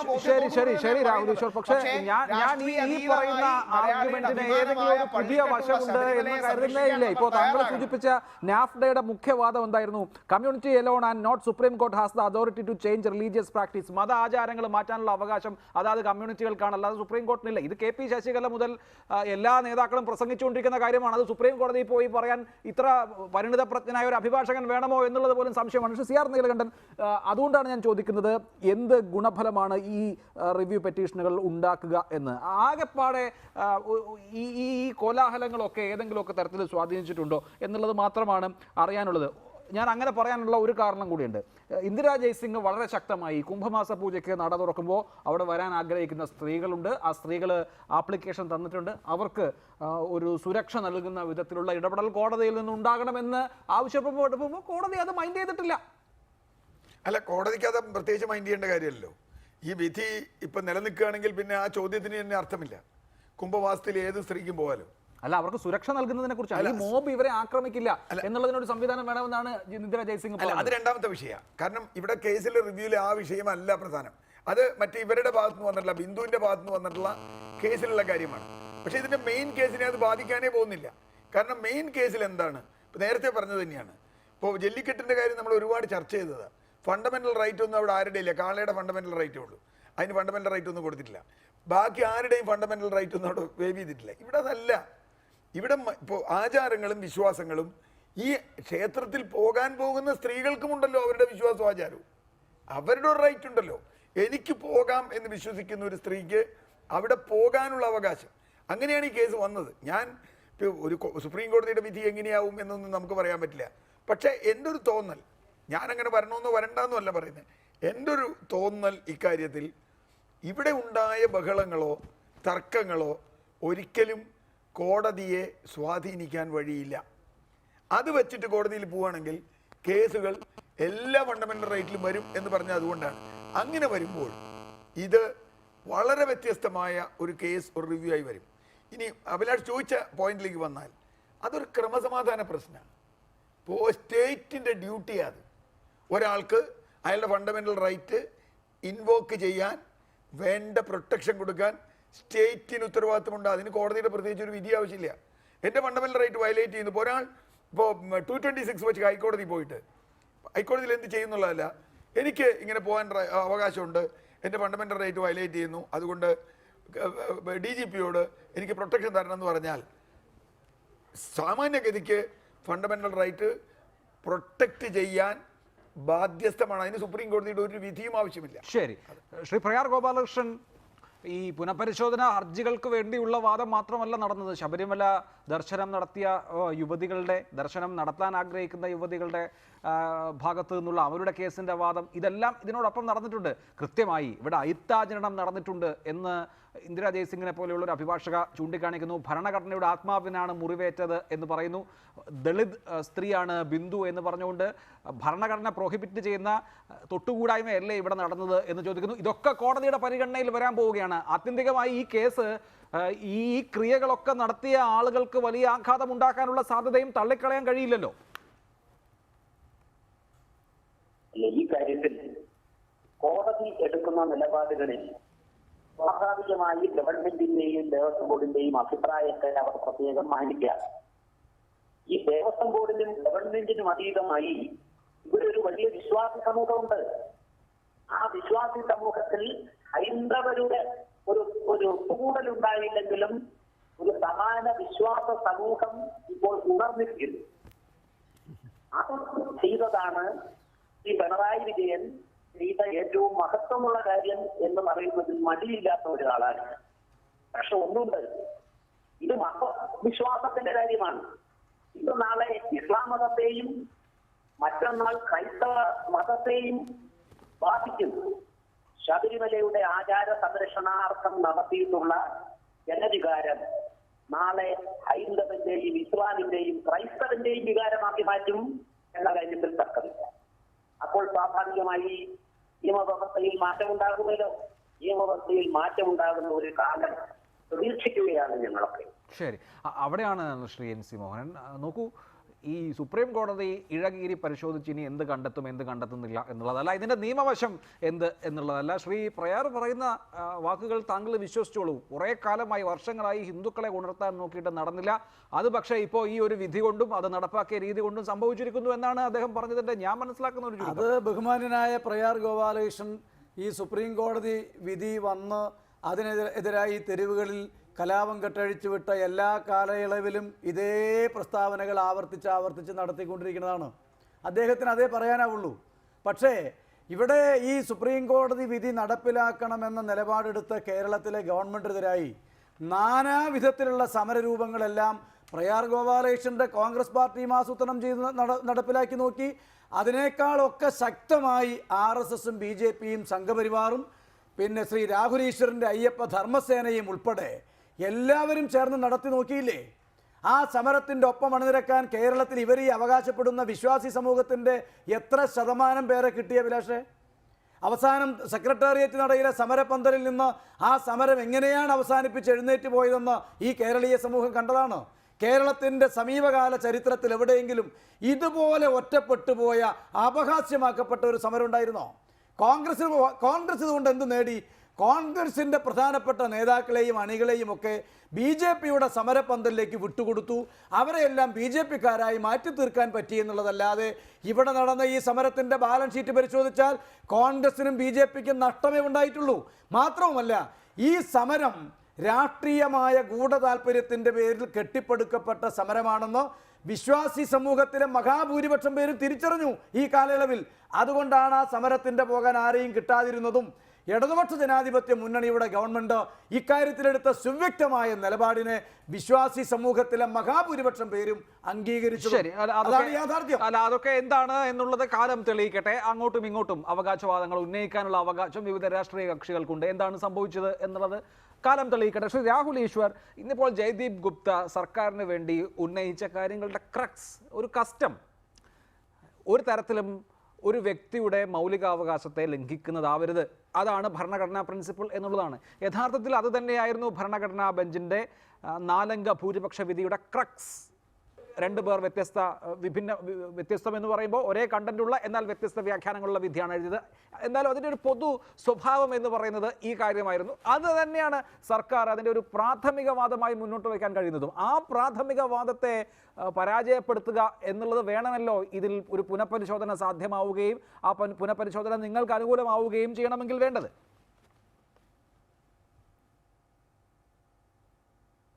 രണ്ട് കാര്യങ്ങളാണ്. അത് വളരെ ഒരു സൂപ്പർഫിഷ്യൽ ആർഗ്യുമെന്റ് ആണ്. ഇൻഡിവിജ്വൽസിന് റൈറ്റ് ഉള്ളതുപോലെ കളക്റ്റീവിനും റൈറ്റ് ഇല്ലേ? കമ്മ്യൂണിറ്റിക്ക് റൈറ്റ് ഇല്ലേ? ഈ ഇൻഡിവിജ്വൽസിന്റെ കൂട്ടത്തെ അല്ലേ നമ്മൾ കമ്മ്യൂണിറ്റി എന്നോ കളക്റ്റീവ് എന്നോ സൊസൈറ്റി എന്നോ പറയുന്നത്? അപ്പോ സമൂഹത്തിന് അതീതമായി, സമൂഹത്തിൽ നിന്ന് അധികമായി വ്യക്തിക്ക് എത്രമാത്രം അവകാശമുണ്ട് ചിന്തിക്കേണ്ട കാര്യമാണ്. ഹൈന്ദവ സമൂഹത്തിൽ തന്നെയുള്ള SNDP, വനിതാ മതിലിന് ഏറ്റവും കൂടുതൽ ആൾക്കാരെ കൂട്ടിയ SNDPയും ശ്രീ സുഗതനും അടക്കമുള്ള ആൾക്കാർ അതൊരു കെണിയായി പോയി എന്നും വിശ്വാസത്തിനൊപ്പമാണ് ഞങ്ങളെന്നും ശബരിമലയ്ക്കൊപ്പം ഞങ്ങളെന്നും വീണ്ടും പറഞ്ഞില്ലേ? അതിൽ പോയത് യഥാർത്ഥത്തിൽ തങ്ങളെ വഞ്ചിച്ചതാണെന്ന് ശ്രീമതി പ്രീതി നടേശൻ പറഞ്ഞില്ലേ? വിശ്വാസി സമൂഹത്തിന്റെ ബഹുഭൂരിപക്ഷം ഞങ്ങളോടൊപ്പം തന്നെയാണ്. രാഷ്ട്രീയത്തിൽ അവർ കോൺഗ്രസിന് വോട്ട് ചെയ്യുന്നവരുണ്ടാകും, BJPക്ക് വോട്ട് ചെയ്യുന്നവരുണ്ടാകും, കമ്മ്യൂണിസ്റ്റ് പാർട്ടിക്ക് വോട്ട് ചെയ്യുന്നവരുണ്ടാകും. പക്ഷേ അയ്യപ്പന്റെ കാര്യത്തിൽ, വിശ്വാസത്തിന്റെ കാര്യത്തിൽ സമൂഹത്തിന് ഈ ഇൻഡിവിജ്വൽസ് NSSലും SNDPയിലും ഒക്കെ ഉണ്ട് എന്നുള്ളത് അതിനൊരു മറിച്ചുള്ള വാദമല്ല. റൈറ്റ് ഏതായാലും അത് ഇൻഡിവിജ്വലിനുള്ളതാണ്. അതാണ് കോടതി നോക്കുക. അല്ല, ഇൻഡിവിജ്വൽസിന് മാത്രമല്ല അവകാശം. ഇൻഡിവിജ്വൽസിന് അവകാശമുള്ളതുപോലെ സമുദായത്തിന്, സമൂഹത്തിന്, ക്ഷേത്രത്തിന്, അമ്പലത്തിന്, പള്ളിക്ക് ഒക്കെ അവകാശങ്ങളുണ്ട്. ശബരിമല അയ്യപ്പന്, DTക്ക് അവകാശങ്ങളുണ്ട്. ഈ അമ്പലത്തിന്റെയും സമൂഹത്തിന്റെയും അവകാശങ്ങളെ അതിജീവിച്ചുകൊണ്ട് നമുക്ക് എങ്ങനെ ഒരു ഇൻഡിവിജ്വലിന് മാത്രം അവകാശമുണ്ടെന്ന് കാണാൻ കഴിയും? ഈ ക്ഷേത്ര വിശ്വാസത്തിൽ നടത്തുമ്പോൾ ക്ഷേത്രത്തിന്, പിന്നെ നേരത്തെ അഭിലാഷിന്റെ വായിൽ നിന്ന് ഒരു സ്ലിപ്പ് ഓഫ് ടങ് വന്നു, ശബരിമലയുടെ അടക്കം ഉടമസ്ഥരായ ദേവസ്വം ബോർഡ് ഉടമസ്ഥരല്ല, ഭരണകാര്യങ്ങൾ നോക്കുന്ന കാര്യക്കാരോ മാനേജേഴ്സോ അഡ്മിനിസ്ട്രേറ്റേഴ്സോ ആണ്. ആ ദേവസ്വം ബോർഡിന് റൈറ്റ് ഇല്ലേ? നാളെ ദേവസ്വം ബോർഡ് ഒരു പ്രത്യേക സമയത്ത് ദേവസ്വം ബോർഡും തന്ത്രിയും കൂടെ നട അടയ്ക്കണമെന്ന് തീരുമാനിച്ചാൽ ഒരു ഇൻഡിവിജ്വലിന് ചെന്ന് പറ്റില്ല, നിങ്ങൾ തുറക്കണമെന്ന് പറയാൻ കഴിയുമോ? എന്റെ റൈറ്റ് ആണ് അയ്യപ്പനെ കാണുന്നത്, അതുകൊണ്ട് നിങ്ങൾ 3 മണിക്ക് ഇന്ന് തുറക്കണ്ട, പകരം നിങ്ങൾ 2:30 തുറക്കണം എന്നെനിക്ക് പറയാൻ കഴിയുമോ? അപ്പൊ ഇതൊക്കെ വെറും സാങ്കേതിക വാദങ്ങൾ മാത്രമാണ്. ഈ വിഷയത്തിൽ ദേവസ്വം ബോർഡ് അല്ലാതെ ഇപ്പോ എന്തായാലും ആ ക്ഷേത്രത്തിന് വേറെ ഉടമസ്ഥരില്ലല്ലോ. നിയമപരമായി ദേവസ്വം ബോർഡ് വാദിച്ചു എന്നുള്ള വിഷമകരമാണ്. അതിന്റെ നിയമതത്വങ്ങൾ നമ്മൾ ഇതേ പരിപാടിയിൽ തന്നെ ധാരാളം തവണ ചർച്ച ചെയ്തുകൊണ്ട് ഞാൻ വീണ്ടും അത് ആവർത്തിച്ച് ഉന്നയിക്കുന്നില്ല. എങ്ങനെയാണ് ദേവസ്വം ബോർഡിന് ഇതിന്റെ കൈകാര്യാവകാശം വരുന്നത് എന്നൊക്കെ ഉള്ളത് നമ്മൾ ഒരുപാട് ചർച്ച ചെയ്തതാണ്. അത് ആവർത്തന വിരസമാകും എന്നുള്ളത് കൊണ്ടാണ് ഞാൻ ഒരുപാട് ആവർത്തിക്കുക. അത് ശ്രീ CR നീലകണ്ഠൻ, ഈ കേസിന്റെ മുന്നോട്ട് പോക്കിനെ സംബന്ധിച്ച് ഇപ്പോൾ കോടതിയെ സംബന്ധിച്ച് യഥാർത്ഥത്തിൽ ഈ എസെൻഷ്യൽ റിലീജിയസ് പ്രാക്ടീസ് എന്നൊരു വിഷയം എന്തായാലും മുന്നോട്ട് വരുന്നുണ്ട്. ഈ വിശ്വാസത്തിൻ്റെ യുണീക്ക്നെസ് മനസ്സിലാക്കാതെ ഇത് മൊത്തത്തിലുള്ള ഹിന്ദുമതം എന്നുള്ള ഒരു കാഴ്ചപ്പാടിൽ കോടതി കണ്ടതാണെങ്കിൽ അതിൽ കുറെ കൂടി ആ വിശ്വാസത്തിന്റെ പൊരുൾ എന്ത് എന്നതിനെ സംബന്ധിച്ച് കുറെ കൂടി ഇൻസൈറ്റ് കോടതിക്ക് കൊടുക്കാൻ കഴിഞ്ഞാൽ അവിടെ റിവ്യൂവിനൊരു സാധ്യതയില്ലേ? അല്ല, ഇൻസൈറ്റ് ഒക്കെ കൊടുക്കാം, അത് നല്ല കാര്യം. അങ്ങനെ ഒരു ഇൻസൈറ്റ് കൊടുക്കുകയും അത് വെച്ച് നേരത്തെ രാഹുൽ ഈശ്വർ പറഞ്ഞ മാതിരി കമ്മ്യൂണിറ്റിക്ക് റൈറ്റ് ഇല്ലേ? കമ്മ്യൂണിറ്റിക്ക് റൈറ്റ് ഉണ്ട്. കമ്മ്യൂണിറ്റിയുടെ റൈറ്റ് അത് തന്നെയാണ് പ്രശ്നം. അതെത്ര നിങ്ങൾ ഡീപ്പായി അതിൻ്റെ ആത്മീയമോ മറ്റേതെങ്കിലും തരത്തിലൊക്കെ പറയുമ്പോഴും മറുവശത്ത് അദ്ദേഹം പറഞ്ഞ പോലെ 2:30 തുറക്കലോ 3 മണിക്ക് തുറക്കലോ ഒന്നുമല്ല വിഷയം. ഇപ്പോൾ അയിത്താചരണം, ഒരു സമൂഹമാകെ അയിത്തം ആചരിക്കാൻ, ഒരാൾക്കെതിരെ അയിത്തം ആചരിക്കാൻ തീരുമാനിച്ചാൽ അത് ആ സമൂഹത്തിൻ്റെ റൈറ്റാണ്, വളരെ ഡീപ്പായിട്ടുള്ള വിശ്വാസമാണ്, 5000 കൊല്ലമായി നിൽക്കുന്ന അവകാശമാണ് എന്നൊക്കെ പറഞ്ഞാൽ കോടതിക്ക് അംഗീകരിക്കാൻ പറ്റുമോ? പറ്റില്ല. അതാണ് ഇന്ദിരാ ജയസിംഗ് ഉന്നയിച്ച കാര്യം. ഇവിടെ അൺടച്ചബിലിറ്റി എന്ന ഭരണഘടനയുടെ ഏറ്റവും നിർണായകമായ ഒരു ക്ലോസുമായി ഇതിനെ ബന്ധപ്പെടുത്തിയാൽ ഒരു കാലത്തും ഒരു ഗ്രൂപ്പിനും ഒരു റൈറ്റും കിട്ടില്ല. കാരണം അതിനേക്കാളൊക്കെ കൂടുതലാണ്. ഞാനിപ്പോൾ പറയുന്നതിൽ കോടതി തീർച്ചയായിട്ടും ഇതൊരു സംഘർഷമില്ലാതെ ഏതെങ്കിലും തരത്തിൽ തീർക്കണമെന്ന് ആദ്യം മുതൽ പറയുന്ന ഒരാളാണ് ഞാൻ. അപ്പോൾ അത് വേറെ വിഷയം. പക്ഷേ നിയമത്തിൻ്റെ നൂലിടം കീറി നോക്കിയാൽ ഒരു സംശയവുമില്ല, ഈ പറഞ്ഞ ഡീപ്പ് ഇൻസൈറ്റ് എങ്ങനെ കൊടുത്താലും വ്യക്തി എന്നത്, ഫണ്ടമെൻ്റൽ റൈറ്റ് എന്നത്, ആർട്ടിക്കിൾ 14 എന്നത് ഏറ്റവും മുകളിൽ നിൽക്കുമെന്ന് തന്നെയാണ് ഞാൻ കണക്കാക്കുന്നത്. പ്രയാർ ഗോപാലകൃഷ്ണൻ, ഇതിൻ്റെ രാഷ്ട്രീയമായ വരും വരായികൾ എന്തു തന്നെ ആയിക്കൊള്ളട്ടെ, പക്ഷേ ഒരു ഭരണഘടനാപരമായ നിലപാടുണ്ട് ഇക്കാര്യത്തിൽ. അത് കോടതി ഈ വിധിയിൽ മുന്നോട്ട് വെച്ച നിലപാടുമാണ്. അപ്പോൾ ആ നിലപാടിനെ മറികടക്കാൻ തക്കവണ്ണമുള്ള എന്തെങ്കിലും കാര്യം നിങ്ങൾക്ക് ബോധിപ്പിക്കാൻ കഴിയണമല്ലോ. കോടതി അതിൻ്റെ ഉത്തരവിൽ വ്യക്തമാക്കിയത് ഒരു മനുഷ്യൻ്റെ മൗലികാവകാശങ്ങളെ ആചാരമോ അനുഷ്ഠാനമോ പറഞ്ഞ് തടയാനാവില്ല.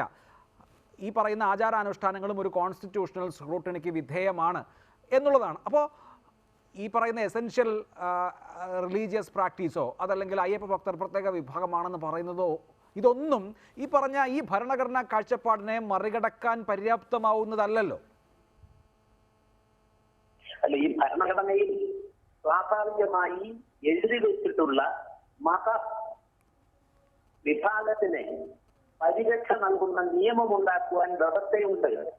ആ വ്യവസ്ഥാപിതമായ നിയമമുണ്ടാക്കുമ്പോൾ ദൈത്യമുള്ള പ്രത്യേക അധികാരാവകാശം ഉപയോഗിച്ച് നൈഷ്ഠിക ബ്രഹ്മചാരിയായ ശ്രീ അയ്യപ്പന്റെ ചൈതന്യം പൂർണ്ണമായി നിലനിർത്തുവാൻ ഭരണഘടനാ മാറ്റം ആവശ്യമാണെങ്കിൽ അതിനുവേണ്ടി ഉതിരുന്ന, അതിനുവേണ്ടി ശർപ്പിക്കുന്ന, അതിനുവേണ്ടി സ്വാധീനം ചെലുത്താൻ കഴിയുന്ന ഒരു വിഭാഗങ്ങളുടെ ഉണ്ടാകും എന്ന യാഥാർത്ഥ്യം മറക്കരുത്. ശരി, അതാണ് ആ കാര്യത്തിൽ താങ്കൾ സൂചിപ്പിക്കുന്നത്. ഇവിടെ ശ്രീ NC മോഹനൻ, ഇതിൻ്റെ രാഷ്ട്രീയമായിട്ടുള്ള പ്രത്യാഘാതങ്ങൾ എന്തൊക്കെയാണെന്ന് നമുക്കിപ്പോൾ ഇങ്ങനെയൊക്കെയാണ് എന്ന് വേണമെങ്കിൽ പറയാം. പക്ഷേ അങ്ങനെ ആത്മവിശ്വാസം കൊള്ളാം. അതിനപ്പുറത്ത് നമ്മൾ മനസ്സിലാക്കിയിട്ടില്ല. ഈ വിഷയം ഇങ്ങനെ തന്നെ നിൽക്കാൻ പോവുകയാണ് എങ്കിൽ, കേരളം വീണ്ടും ഈ ശബരിമല അജണ്ടയിലേക്ക് കുരുങ്ങാൻ പോവുകയാണെങ്കിൽ അത് എത്ര വരെ പോകുമെന്ന് നിങ്ങൾക്കും ഒന്ന് അനലൈസ് ചെയ്യേണ്ടി വരില്ലേ? ഇതിപ്പോൾ ഒരു വാദം കൂടി ശക്തിപ്പെട്ടു. ഇന്നിപ്പോൾ ദേവസ്വം ബോർഡും സർക്കാരും ഒരേ നിലപാടെടുത്ത് അതിശക്തമായി യുവതീ പ്രവേശനത്തിന് വേണ്ടി വാദിച്ചതോടുകൂടി ഈ യുവതീ പ്രവേശനം എന്നുള്ളത് എങ്ങനെയെങ്കിലും യുവതികളെ എത്തിക്കുക എന്നുള്ളത് സർക്കാരിൻ്റെ ഒരു പ്രോജക്റ്റാണ് എന്ന് ഒരിക്കൽ കൂടി പറയാനുള്ള ഒരു അവസരം ഉണ്ടായിട്ടുണ്ട്. അപ്പോൾ അത്തരം കാര്യങ്ങളെ നമുക്ക് പൂർണ്ണമായും തമസ്കരിക്കാൻ കഴിയുമോ? അഭിലാഷേ, ഒന്ന് ശബരിമലയിൽ യുവതികളെ എത്തിക്കുക എന്നുള്ളത് സർക്കാരിൻ്റെയോ CPM-ൻ്റെയോ പ്രൊജക്റ്റ് അല്ല. ഒരു കാലത്തും ഒരു സന്ദർഭത്തിലും അങ്ങനെ ഒരു കാഴ്ചപ്പാട് കേരളത്തിലെ ഗവൺമെൻറ്റോ CPM-ഓ മുന്നോട്ട് വെച്ചിട്ടില്ല. ഇവിടെ സംഭവിച്ച കാര്യം എല്ലാവർക്കും വളരെ വ്യക്തമായിട്ട് അറിയാലോ. ഭരണഘടനാ ബെഞ്ചിൻ്റെ വിധി വന്നപ്പോൾ ആ വിധി നടപ്പിലാക്കപ്പെടണമെന്നുള്ള നിലപാട് ഭരണഘടനാപരമായി ഗവൺമെൻറ് എടുത്തു. ഒരു ഉദാഹരണം നമ്മൾ നേരത്തെ ചർച്ച ചെയ്തിട്ടുള്ളതല്ലേ, 91 Mahendran versus government of Kerala കേസിൽ കേരള ഹൈക്കോടതിയുടെ വിധി വന്നപ്പോൾ മാറി മാറി വന്ന ഇടതുപക്ഷ ഗവൺമെൻറ്റുകൾ എടുത്ത സമീപനം എന്താ? കേരള ഹൈക്കോടതിയുടെ വിധി നടപ്പിലാക്കി. ഇനിയിപ്പോൾ സുപ്രീം കോടതി ഈ വാദപ്രതിവാദങ്ങളെല്ലാം അവസാനിപ്പിച്ച് നോട്ടും എഴുതി വാങ്ങിയതിന് ശേഷം 1-2 ആഴ്ചകൾക്ക് ശേഷം സെപ്റ്റംബർ 28 പഴയ ഭരണഘടനാ ബെഞ്ചിൻ്റെ വിധി നേരെ റിവേഴ്സ് ചെയ്തെന്ന് സങ്കല്പിക്കുക. അങ്ങനെ സങ്കല്പിച്ചാൽ ഭരണഘടനാ ബെഞ്ചിൻ്റെ പുതിയ വിധി ഏതാണോ ആ വിധി കേരളത്തിൽ നടപ്പിലാക്കും ഈ ഗവൺമെൻറ്. ഇത് തുടക്കം മുതലേ പറയുന്ന കാര്യമല്ലേ. അപ്പോൾ സുപ്രീം കോടതി ഭരണഘടനാ ബെഞ്ചിൻ്റെ മുൻപാകെ പഴയ കാര്യങ്ങളിൽ നിന്ന് വ്യത്യസ്തമായി ആ കേസ് 12 കൊല്ലം നടന്ന സന്ദർഭത്തിൽ ഉന്നയിക്കാനും ബോധ്യപ്പെടുത്താനും ശ്രമിച്ച് പരാജയപ്പെട്ട വാദമുഖങ്ങൾ പല രൂപങ്ങളിലും പല രൂപത്തിലും വീണ്ടും അവതരിപ്പിക്കാൻ വേണ്ടി പരിശ്രമിക്കുന്നുണ്ട്. ദേവസ്വം ബോർഡ് ആകട്ടെ ഗവൺമെൻറ് ആകട്ടെ അന്നെടുത്ത നിലപാടിൽ നിന്ന് വ്യത്യസ്തമായ ഒരു നിലപാടിലേക്കും പോയിട്ടില്ല. ആ നിലപാട് തന്നെയാണ് സ്വീകരിച്ചിട്ടുള്ളത്. പിന്നെ വേറൊരു പ്രശ്നം, ശബരിമലയിലെ യുവതീ പ്രവേശനത്തിൻ്റെ കാര്യത്തിൽ കേരളത്തിൽ ആ പ്രശ്നത്തെ മുൻനിർത്തിക്കൊണ്ട് ഇവർ ഉയർത്തിപ്പിടിക്കുന്ന വാദഗതി എന്താ? ആചാരമെന്ന് വിശേഷിപ്പിക്കപ്പെടുന്ന ഒന്നും ഒരു കാലത്തും മാറാൻ പാടില്ല. അങ്ങനെ മാറിയാൽ ഈശ്വരന് എന്തെങ്കിലും സംഭവിക്കും, ഡയറ്റിക്ക് എന്തെങ്കിലും സംഭവിക്കും എന്നൊക്കെയുള്ള വാദഗതികൾ നിലനിന്നിരുന്ന ഒരു സമൂഹത്തെ ആചാരങ്ങൾ കാലാനുസൃതമായി മാറാനും മാറ്റാനും ഉള്ളതാണെന്ന് ഈ കേരളം തന്നെ തെളിയിച്ചിട്ടില്ലേ? അപ്പോൾ ഇവർക്ക് ഇവരുടെ രാഷ്ട്രീയ അജണ്ടയുള്ളത് കൊണ്ട് ആ നിലപാടിനെ അംഗീകരിക്കാനാവില്ല. അത് രാഷ്ട്രീയമാണ്, അതിന് പച്ചയായ രാഷ്ട്രീയം പറയണം. ജനങ്ങൾ ആ രാഷ്ട്രീയ താല്പര്യങ്ങളെ തിരിച്ചറിയുന്നുണ്ട്. നല്ല സാമാന്യമായ നിയമബോധവും ഭരണഘടനയെ സംബന്ധിച്ചുള്ള നല്ല അറിവുമുള്ളവരാണ് കേരളത്തിലെ പ്രബുദ്ധരായ ജനങ്ങൾ.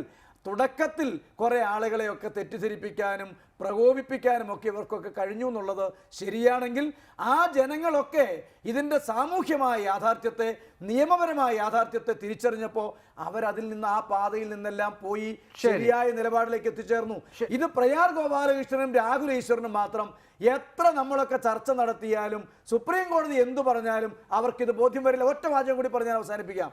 ഞാൻ രാഹുൽ ഈശ്വരോട് ചോദിക്കട്ടെ, ഇനി സുപ്രീം കോടതി ഭരണഘടനാ ബെഞ്ച് ഇന്ന് 3-4 മണിക്കൂർ നേരം തുടർച്ചയായി വാദം കേട്ടതിന് ശേഷം അതേ സെപ്റ്റംബർ 28 ഭരണഘടനാ ബെഞ്ചിന്റെ വിധിയെ ഉയർത്തിപ്പിടിച്ചാൽ ആ വിധിയെ അസാധുവാക്കാനോ ആ വിധിയെ അട്ടിമറിക്കാനോ ഈ കേരളത്തിലെ RSSും BJPയും സംഘപരിവാറും കോൺഗ്രസും ആഗ്രഹിക്കുന്ന വിധത്തിലേക്ക് ഈ പ്രശ്നത്തെ മാറ്റി തീർക്കാനോ കേന്ദ്ര ഗവൺമെന്റ് ഒരു നിയമം നിർമ്മിക്കും, ഓർഡിനൻസ് കൊണ്ടുവരും എന്ന് രാഹുൽ ഈശ്വർ വിശ്വസിക്കുന്നുണ്ടോ?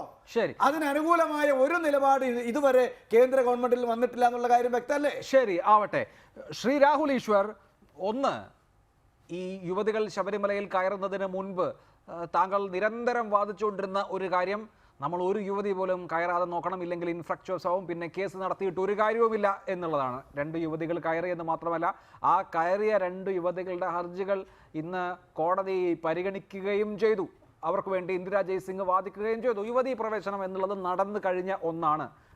അതുമായി ബന്ധപ്പെട്ടിട്ടുള്ള മറ്റു കാര്യങ്ങൾ കോടതിയുടെ മുൻപാകെയുമാണ്. സത്യത്തിൽ ഇങ്ങനെ ഒരു നിയമ പോരാട്ടം ഇപ്പോൾ വിധി പറയാൻ മാറ്റുന്നു, അതിൽ ഇനി അഡ്മിറ്റ് ചെയ്താൽ അതിന് മുകളിലുള്ള വാദം, ഇതൊക്കെ ഈ വിഷയം ഇങ്ങനെ കുറേ കാലം സമൂഹത്തിൽ ജ്വലിപ്പിച്ചു നിർത്താം എന്നുള്ളതിനപ്പുറത്ത് എന്തെങ്കിലും പ്രയോജനമുള്ളതാണോ?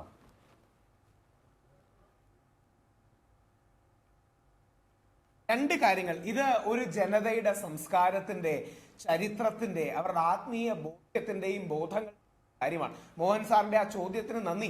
ഇന്ത്യൻ ഭരണഘടന നമുക്ക് അനുവദിച്ചു തരുന്നത് പോലെ സുപ്രീം കോടതിയുടെ വിധി വന്നാലും നമുക്കൊരു ഓർഡിനൻസിലൂടെ, നിയമനിർമ്മാണത്തിലൂടെ അതിനെ മറികടക്കാൻ കഴിയും.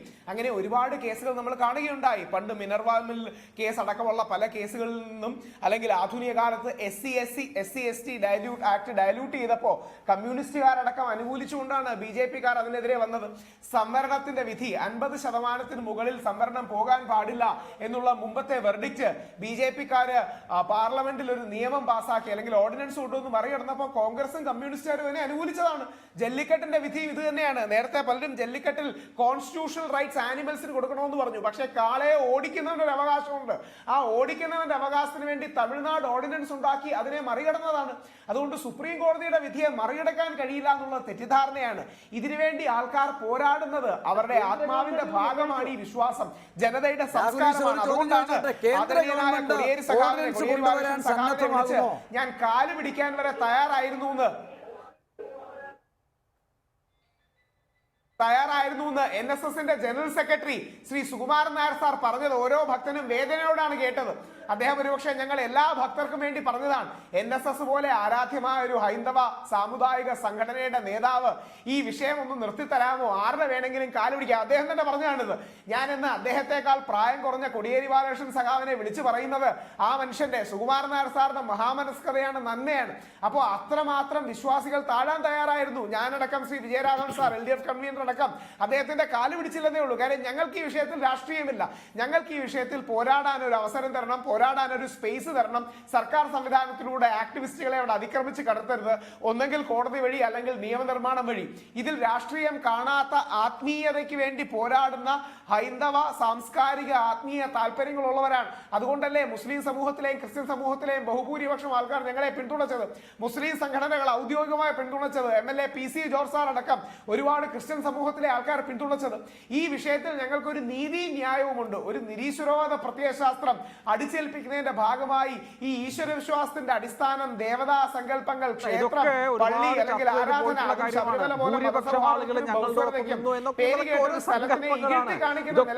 നമ്മുടെ മനോഗതങ്ങളാണ് രാഹുൽ ഈശ്വർ. ഇതിനൊന്നും വസ്തുതാപരമായ തെളിവില്ല. ഇവിടെ ശ്രീ സി ആർ നീലകണ്ഠൻ, സാധാരണഗതിയിൽ കോൺസ്റ്റിറ്റ്യൂഷണൽ ബെഞ്ച് ഒരു ഉത്തരവ് പറഞ്ഞാൽ ഒരു വിഷയം കോൺസ്റ്റിറ്റ്യൂഷണൽ ബെഞ്ചിന് വിടുന്നത് തന്നെ അതിൻ്റെ ഒരു ഫൈനാലിറ്റിക്ക് വേണ്ടിയിട്ടാണ്, അന്തിമ തീരുമാനത്തിന് വേണ്ടിയിട്ടാണ്. അപ്പോൾ അന്തിമ തീരുമാനമാണ് ഭരണഘടനാ ബെഞ്ച് എടുത്തത്.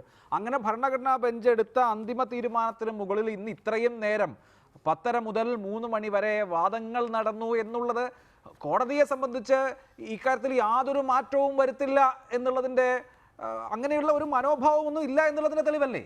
അല്ലല്ല, അതിൽ രണ്ട് കാര്യങ്ങളുണ്ട്. നേരത്തെ അഭിലാഷ് പറഞ്ഞ ഒരു പ്രധാന പോയിന്റ് ഉണ്ട് അതിനകത്ത്. കേരളത്തിൽ ഇത് വലിയ തോതിലുള്ള സംഘർഷമുണ്ടാക്കി. അങ്ങനെ സംഘർഷമുണ്ടാക്കിയെങ്കിൽ ഏതെങ്കിലും നിയമപരമായ ഒരു പഴുത് അല്ലെങ്കിൽ ഞങ്ങൾക്ക് ഈ ഭരണഘടനാ ബെഞ്ചിന് വന്നിട്ടുണ്ടോ, അതിലേതെങ്കിലും ഫാക്ട്സ്, ഏതെങ്കിലും ക്വസ്റ്റ്യൻ ഓഫ് ലോ വിട്ടുപോയിട്ടുണ്ടോ? കാരണം കേരളത്തിൽ അത് ഈ പറഞ്ഞതുപോലെ വലിയ സംഘർഷമുണ്ടാക്കി. എങ്കിലത് പരിശോധിക്കാൻ ഞങ്ങൾ തയ്യാറാണ് എന്ന് പറയുന്ന ഒരു ഉദാരതയാണ് ഞാൻ സുപ്രീം കോടതിയിൽ കാണുന്നത്. തീർച്ചയായും അത് വേണം. നേരത്തെ ഇത് അതിൻ്റെ ആത്മീയ അതൊക്കെ പോട്ടെ, ഞാൻ അതിൻ്റെ എണ്ണത്തിലേക്കോ ഒന്നിലേക്കും പോകുന്നില്ല. സുപ്രീം കോടതി അതിന് അനുവദിച്ചു. നിങ്ങൾ എത്ര സമയം വേണമെങ്കിൽ വാദിക്കൂ എന്നാണ് ഇന്ന് പറഞ്ഞത്. പക്ഷേ ഒരു ഘട്ടം കഴിഞ്ഞപ്പോൾ വാദം വല്ലാതെ ആവർത്തന വിരസമായപ്പോൾ ഞാനൊരു റിപ്പോർട്ടിൽ കണ്ടത് ചീഫ് ജസ്റ്റിസിന് വരെ ദേഷ്യം വന്നു. ഇത് തന്നെയല്ലേ നിങ്ങൾ ഫയൽ വലിച്ചെറിഞ്ഞു അദ്ദേഹം എന്ന് പറഞ്ഞാൽ ഒരു ആവർത്തന വിരസമായ ഒരേ കാര്യങ്ങൾ ഇങ്ങനെ ആവർത്തിച്ച് പറഞ്ഞതുകൊണ്ട് ഒരിക്കലും ഗീബൽസിയൻ തത്വമല്ലല്ലോ സുപ്രീം കോടതി എടുക്കുന്നത്. അതുകൊണ്ട് സുപ്രീം കോടതി ഒരു ഉദാരത കാണിച്ചു. തീർച്ചയായും ഒരു മിസ്റ്റേക്ക് ഉണ്ടെങ്കിൽ അല്ലെങ്കിൽ എന്തെങ്കിലും മിസ്സിംഗ് ഉണ്ടെങ്കിൽ അത് കറക്റ്റ് ചെയ്യാൻ തയ്യാറാണ് എന്നവർ പറഞ്ഞു. ഒരു ഭരണഘടനാ ബെഞ്ച് ഇത്രയും നേരം റിവ്യൂവിന് ഇരുന്നു കൊടുത്തു. അതിന് കാരണം ഒരു പക്ഷേ കേരളത്തിലുണ്ടായ സംഘർഷങ്ങളാവാം, അതിൻ്റെ റിപ്പോർട്ടുകളാവാം, വിശ്വാസവുമായി ബന്ധപ്പെട്ടതാവും. മാത്രമല്ല ഒരു ജഡ്ജി ഡിസെന്റ് മുമ്പേ എഴുതിയിട്ടുമുണ്ട് ഇതിൽ. അതും നമ്മൾ പരിഗണിക്കണം. കാരണം ഈ നിയമത്തിലൊരു കാര്യമുണ്ട്, ഇന്നത്തെ ഡിസെന്റ് പലപ്പോഴും അങ്ങനെ പറയാറുണ്ട്. ഒരു ഡിസെന്റ് പിന്നെ ചിലപ്പോൾ അത് മെയിൻ ജഡ്ജ്മെൻ്റായി വരാറുണ്ട്. അങ്ങനെയൊക്കെ നമ്മൾ നിയമം പഠിക്കുമ്പോൾ ചില കാര്യങ്ങൾ അങ്ങനെ പറയാറുണ്ട്. ഏതർത്ഥത്തിലും അങ്ങനെ വല്ലതും സംഭവിച്ചിട്ടുണ്ടോ എന്ന് വളരെ ഉദാരമായി ഇന്ത്യയിലെ നീതിന്യായ പീഠം പരിശോധിച്ചു. വിധി എന്തോ ആവട്ടെ, അത് പരിശോധിച്ച് കഴിഞ്ഞിട്ട് ഇനി അത് കഴിഞ്ഞ് നമ്മൾ അതിൻ്റെ മീതെ ഓർഡിനൻസ് ഉണ്ടാക്കും എന്നൊക്കെ പറഞ്ഞാൽ ഇനി ഇത് മാറണമെങ്കിൽ ഇതിനേക്കാൾ വലിയൊരു ഭരണഘടനാ ബെഞ്ചിലേക്ക് ഇത് വരിക എന്നത് മാത്രമാണ്. ഓർഡിനൻസ് ഉണ്ടാക്കിയാൽ നിൽക്കുമെന്നൊന്നും ഞാൻ പ്രതീക്ഷിക്കുന്നില്ല. വളരെ ബുദ്ധിമുട്ടാണ് ഓർഡിനൻസ് ഒക്കെ നിലനിൽക്കുന്നത്. ഇവിടെ ശ്രീ പ്രയാർ ഗോപാലകൃഷ്ണൻ, കോടതി ഇതിനെ ഒരു നിയമ ചോദ്യമായി, ഒരു ലീഗൽ ക്വസ്റ്റ്യനായി കാണുന്നു. പരമാവധി ഈ വിഷയത്തിൽ എന്തെങ്കിലും വിട്ടുപോയിട്ടുണ്ടോ, അങ്ങനെ വിട്ടുപോയിട്ടുണ്ടെങ്കിൽ അത് പരിഹരിക്കാം എന്ന അർത്ഥത്തിൽ വിശദമായ കേൾവിക്ക് നിൽക്കുന്നു. ഇന്ത്യയിലെ ഏറ്റവും പ്രഗത്ഭരായ അഭിഭാഷകർ ആക്ഷേപം ഉന്നയിച്ച വ്യക്തികളുടെയും സംഘടനകളുടെയും വാദം കേൾക്കുന്നു. എന്നിട്ട് അതിനൊരു ഉത്തരവുണ്ടാകുന്നു. എന്താണ് ആ ഉത്തരവെന്ന് നമുക്കറിയില്ല, പക്ഷേ ഉത്തരവുണ്ടാകുമല്ലോ. അപ്പോൾ അത് പൂർണ്ണമായും എല്ലാ വശങ്ങളും പരിശോധിച്ച, എല്ലാ ഡയമെൻഷൻസും പരിശോധിച്ച ഒരു ഉത്തരവായിരിക്കുമല്ലോ. അപ്പോൾ അതിനെ കീഴ്വഴങ്ങാൻ, ഇതിനെ ഒരു നിയമപ്രശ്നം മാത്രമായി എടുക്കാൻ ഇതുമായി ബന്ധപ്പെട്ട് നിൽക്കുന്ന എല്ലാ ആളുകളും തയ്യാറാവണ്ടേ?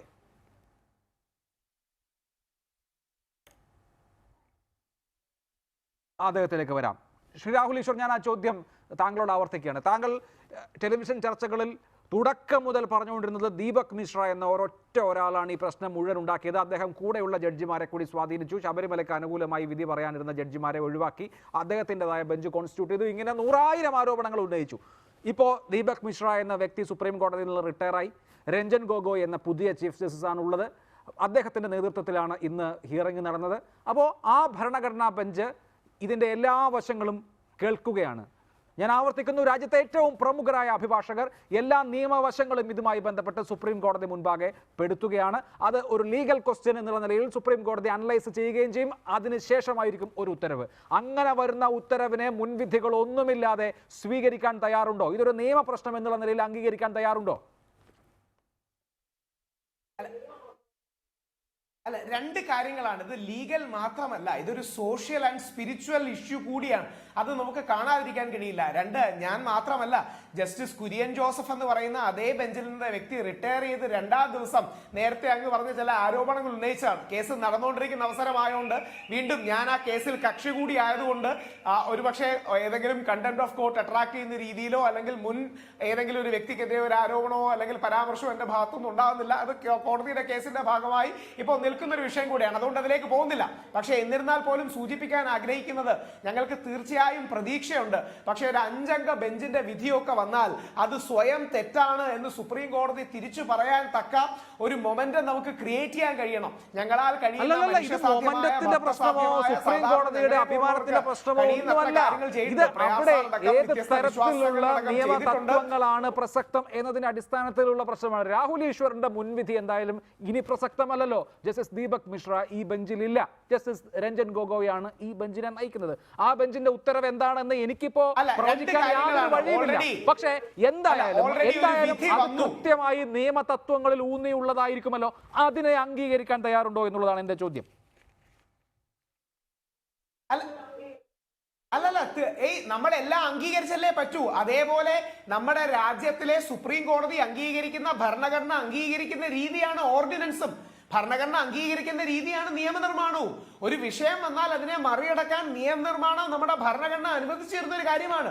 സുപ്രീം കോടതി പറയുന്നത് ലോ ഓഫ് ലാൻഡ് ആണ്. ആ ലോ ഓഫ് ലാൻഡിന്റെ ഭാഗമായി ആ ലോ ഓഫ് ലാൻഡിനെ മറികടക്കാൻ മറ്റൊരു ലോ ക്രിയേറ്റ് ചെയ്യാമെന്നുള്ളത് നമ്മുടെ നാട്ടിലെ പ്രീസിഡൻസ് ഉണ്ട്. നമ്മുടെ നാട്ടിലെ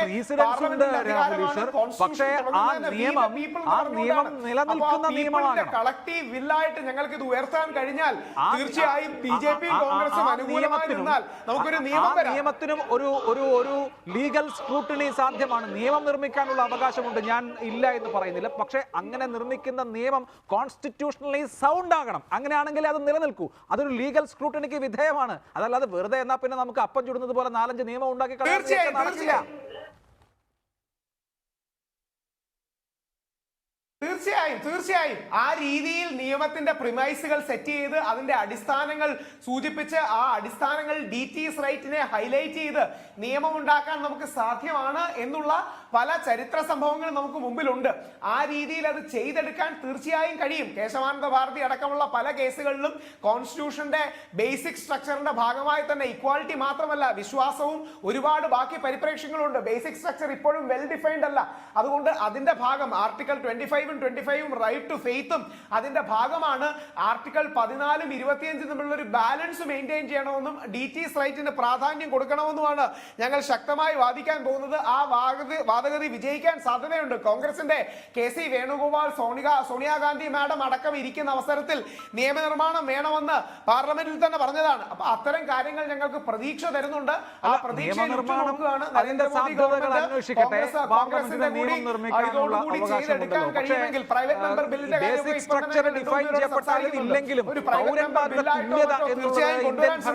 ഏറ്റവും ഫണ്ടമെന്റൽ ആയിട്ടുള്ള പ്രിൻസിപ്പിളാണ്. അത് ബേസിക് സ്ട്രക്ചറിന്റെ ഭാഗമല്ല എന്നാരും പറയില്ലല്ലോ. അതുകൊണ്ട് പൗരന്മാരുടെ തുല്യതയെ മറികടക്കാൻ തക്കവണ്ണം പാർലമെന്റിന്റെ കയ്യിൽ ഏത് പ്രൊവിഷനാണുള്ളത് എന്നുള്ളത് നിയമം നിർമ്മിക്കുമ്പോൾ അറിയാം. ശ്രീ CR നീലകണ്ഠൻ, എന്തായാലും ഒരു ഉത്തരവ് ഇപ്പോ ഈ ബെഞ്ച് പറയും.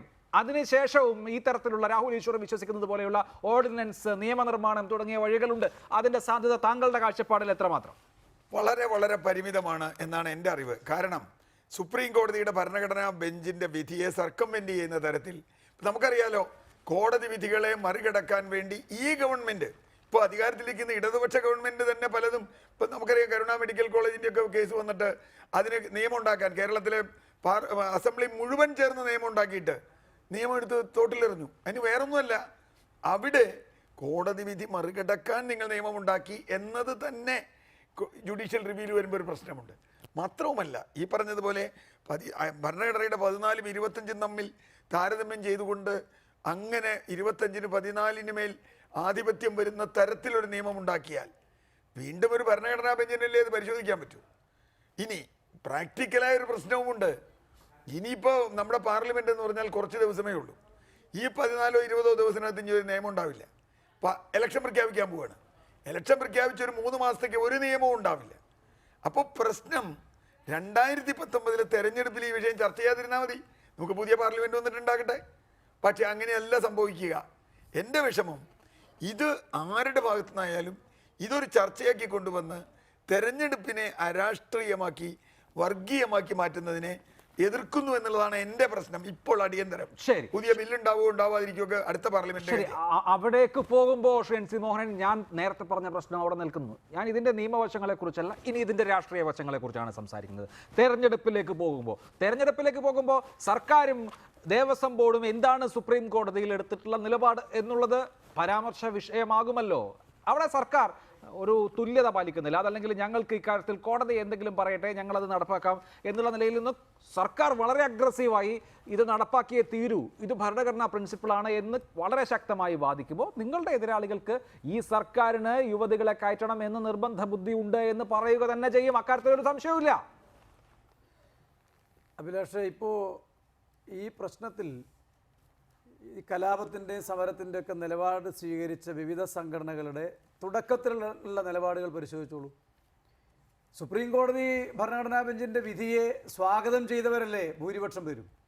കോൺഗ്രസ് ആയാലും RSS ആണെങ്കിലും BJP ആണെങ്കിലും എല്ലാം, കേരളത്തിലെ പ്രതിപക്ഷ നേതാവ് ഉൾപ്പെടെ.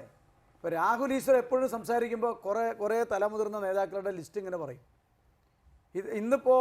ഇപ്പോൾ പറഞ്ഞത് സോണിയാഗാന്ധിയുടെയും വേണുഗോപാലിൻ്റെയും ഒക്കെ പേരുകളാണ്. ഇവരൊക്കെ എടുത്തുള്ള സമീപനം എന്താ? സുപ്രീം കോടതി ഭരണഘടനാ ബെഞ്ചിൻ്റെ വിധി വന്നപ്പോൾ ഏറ്റവും പുരോഗമനപരം എന്നല്ലേ വിശേഷിപ്പിച്ചേ? കേരളത്തിലെ BJPയുടെ മുഖപത്രമായിട്ടുള്ള ജന്മഭൂമി പത്രത്തിൻ്റെ ഫ്രണ്ട് പേജ് പരിശോധിച്ചാൽ മനസ്സിലാവില്ല ആ നിലപാട്.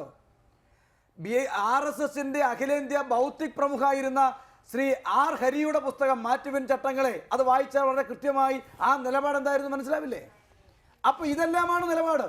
ഈ ഘട്ടത്തിൽ കേരളത്തിലെ ഗവൺമെൻറ്, അതിൻ്റെ മുഖ്യമന്ത്രി പിണറായി വിജയൻ ഒരു നിലപാടും ഒളിച്ചു വെച്ചിട്ടില്ല. അതാണ് ഏറ്റവും ശ്രദ്ധേയമായൊരു കാര്യം. തുടക്കം മുതൽ ജനങ്ങളോട് അദ്ദേഹം പങ്കുവെച്ചുകൊണ്ടിട്ടുള്ള ആശയം ആചാരത്തിൻ്റെ പേര് പറഞ്ഞ് സമൂഹത്തെ പിന്നോക്കം വലിക്കുന്ന ദുരാചാരത്തിൻ്റെ ശക്തികളുടെ പിടിയിൽ അമർന്നു പോകാൻ കേരളീയ സമൂഹത്തെ വിട്ടുകൊടുക്കാൻ പാടില്ല. ശരി, ഈ നിലപാട് സ്വീകരിച്ചിട്ടുള്ളൂ. അത് തന്നെയാണ് ഇന്ന് സുപ്രീം കോടതി ഭരണഘടനാ ബെഞ്ചിന്റെ മുൻപിലും ഗവൺമെന്റിന് വേണ്ടി ഉന്നയിക്കപ്പെട്ടിട്ടുള്ളത്. അതേ നിലപാട്, അതിന് സാദൃശ്യമുള്ള നിലപാടാണ് ദേവസ്വം ബോർഡും സുപ്രീം കോടതി മുൻപാകെ ഉന്നയിച്ചിട്ടുള്ളത്. ഇതൊന്നും പുതിയ കാര്യങ്ങളല്ല. തുടർച്ചയായി സ്വീകരിച്ച് ജനങ്ങളുടെ മുൻപാകെ തുറന്നു വെച്ച പുസ്തകം പോലെ തന്നെ തുറന്നു പറഞ്ഞിട്ടുള്ള നിലപാടുകൾ തന്നെയാണ് സ്വീകരിച്ചിട്ടുള്ളത്. ആ നിലപാടുകളെ കേരളീയ സമൂഹത്തിലെ മഹാഭൂരിപക്ഷം വരുന്ന വിശ്വാസികൾ ഉൾപ്പെടെയുള്ളവർ സ്വീകരിച്ചിട്ടുണ്ട് എന്നതാണ് ശരി. നോക്കാം നമുക്ക്. CR നീലകണ്ഠൻ, ഒന്ന്, സുപ്രീം കോടതി ഈ പുസ്തകം പകുതി തുറന്നു വെച്ചിരിക്കുകയാണ്, അടച്ചിട്ടില്ല എന്നൊരു പ്രശ്നമുണ്ട്. അടുത്ത മാസപൂജയ്ക്ക് മുൻപ് ഇക്കാര്യത്തിൽ ഒരു വിധി വരാൻ സാധ്യത വളരെ കുറവാണ്. സുരക്ഷ നൽകണമെന്ന ആവശ്യം ഞാൻ നേരത്തെ പറഞ്ഞതുപോലെ സുപ്രീം കോടതി കേട്ടിട്ടുമില്ല. ഈ കാര്യത്തിൽ യഥാർത്ഥത്തിൽ ഈ സെപ്റ്റംബർ 28 ഉത്തരവിന് ശേഷം ഏത് തരത്തിലാണ് കാര്യങ്ങളെ സുപ്രീം കോടതി വീക്ഷിക്കുന്നത് എന്ന് മനസ്സിലാക്കാൻ നമ്മുടെ മുൻപിൽ ഇപ്പോൾ യാതൊരു മാർഗവുമില്ല. ഓരോ മാസപൂജാ സമയത്തും ഈ പ്രശ്നം ഉണ്ടാകാം. കൂടുതൽ സ്ത്രീകൾ അവിടേക്ക് വരാം, അവരെ തടയാം. തെരഞ്ഞെടുപ്പാണ് നടക്കാൻ പോകുന്നത്. അതൊരു വലിയ തെരഞ്ഞെടുപ്പ് വിഷയമായി മാറുകയും ചെയ്യും. ഈ കാര്യത്തിൽ ഒരു ഫൈനാലിറ്റി ഉണ്ടാക്കുക എന്നുള്ള കാര്യത്തിൽ നിന്ന് സുപ്രീം കോടതി നീങ്ങി പോകുന്നു എന്നുള്ള സംശയം നേരത്തെ പലരും പ്രകടിപ്പിച്ചിട്ടുമുണ്ട്. അപ്പോൾ ഈ പറയുന്ന തുറന്നു വെച്ചിരിക്കുന്ന പാൻഡോറയുടെ പെട്ടി അടയ്ക്കാനുള്ള ഉത്തരവാദിത്വം സുപ്രീം കോടതിക്കും ഇല്ലേ? തീർച്ചയായിട്ടും ഉണ്ട്. ഞാൻ എന്തായാലും പ്രതീക്ഷിക്കുന്ന ഈ അടുത്ത മണ്ഡല പൂജ അല്ലെങ്കിൽ മാസപൂജയ്ക്ക് ഉണ്ടാവുമെന്നറിയില്ല. തെരഞ്ഞെടുപ്പിന് മുമ്പ് ഇത് ഉണ്ടാകും എന്ന പ്രതീക്ഷ തന്നെയാണ് എനിക്കുള്ളത്. അതിന് കാരണം ഇതിന് നീട്ടിക്കൊണ്ടുപോകാൻ സുപ്രീം കോടതിയുടെ ഒന്നുമില്ല. ഇപ്പോൾ അയോധ്യ കേസിൻ്റെ ഒക്കെ ചരിത്രം നമ്മുടെ മുമ്പിലുണ്ട്. ബാബറി മസ്ജിദ് കേസിൽ എത്ര പ്രാവശ്യം നീട്ടിക്കൊണ്ടുപോയി, ഇപ്പോഴും അത് തീരുമാനമായിട്ടില്ല. ഇനിയും അത് എവിടെയെങ്കിലും തീരുമാനമാവുമെന്ന് അറിയില്ല. പക്ഷെ അത്രയൊന്നും സങ്കീർണത ഈ കേസിലുണ്ട് എന്ന് ഞാൻ കരുതുന്നില്ല. ഇത് ഇപ്പോൾ ഒരാഴ്ചയാണ് കൊടുത്തിട്ടുള്ളത്. ഒരാഴ്ച കഴിഞ്ഞ് ഏത് ദിവസവും ഈ കേസിൻ്റെ വിധി പ്രഖ്യാപിക്കുന്ന ദിവസം വരാം. ഇതിൽ ഇനി ആർഗ്യുമെൻറ്റ്സ് ഇല്ല. മാത്രവുമല്ല, ഇതൊരു മെയിൻ കേസല്ല, ഇതൊരു റിവ്യൂ മാത്രമാണ്. റിവ്യൂ ഒരുപാട് കാലം നീട്ടിക്കൊണ്ടുപോകാൻ പറ്റില്ല. കാരണം ഈ ബെഞ്ചിൽ ഇനി മാറ്റം വന്നാൽ വീണ്ടും റിവ്യൂ ബുദ്ധിമുട്ടാവും. അതുകൊണ്ട് ഇതിൽ പെട്ടെന്ന് വിധി ഉണ്ടാവും എന്നാണ് ഞാൻ പ്രതീക്ഷിക്കുന്നത്. വീണ്ടും ഞാൻ ഇതിൻ്റെ കാര്യം പറയുന്നത്, സുരക്ഷയുടെ കാര്യത്തിൽ സുപ്രീം കോടതി ഒരു വിധിയും പറയേണ്ട കാര്യമില്ല. Law of the land protect ചെയ്യേണ്ട അധികാരം അല്ലെങ്കിൽ അതിൻ്റെ ഉത്തരവാദിത്വം, മനുഷ്യൻ്റെ ജീവനും സ്വത്തിനും സംരക്ഷിക്കാനുള്ള ഉത്തരവാദിത്വം സർക്കാരിനുണ്ട് എന്ന് ആവർത്തിച്ച് പറയേണ്ടതേയില്ല. ശരി, വളരെ നന്ദി ശ്രീ CR നീലകണ്ഠൻ, ശ്രീ NC മോഹനൻ, ശ്രീ രാഹുൽ ഈശ്വർ, ശ്രീ പ്രയാർ ഗോപാലകൃഷ്ണൻ ചർച്ചയിൽ പങ്കെടുത്തതിന്. എഡിറ്റേഴ്സ് അവർ പൂർണ്ണമാകുന്നു. നമസ്കാരം.